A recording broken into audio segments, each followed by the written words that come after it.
Kepala Badan Pusat Statistik Provinsi Bali Nali Panusunan Siregar menjelaskan total perekonomian Bali pada triwulan kedua tahun 2015 diukur berdasarkan produk domestik regional bruto atas dasar harga berlaku mencapai 43,61 triliun dan berdasarkan atas daftar harga konstan mencapai 31,93 triliun.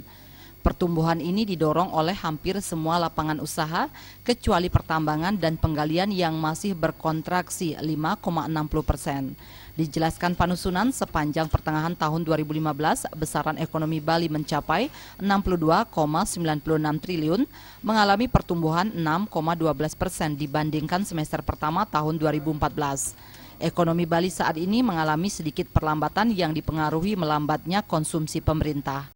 Ini saya kira memang suatu hal yang menggembirakan ya, ketika ekonomi kita secara nasional itu cukup lambat, 4,7, ternyata Bali mampu 6,12 year on year. Bahkan semester 1 pun cukup tinggi, 6,12. Itu tadi dari sisi konsumen tadi kan, ternyata masyarakat Bali pun masih punya keinginan yang tinggi membelanjakan uangnya.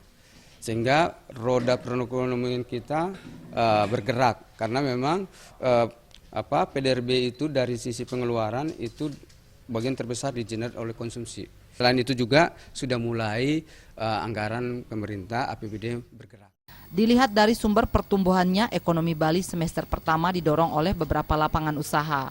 Sumber pertumbuhan tertinggi disumbang industri penyedia akomodasi dan makan minum 1,27%.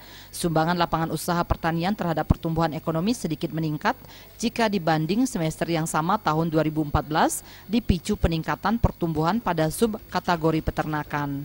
Jenny dan Indrawan, Bali TV.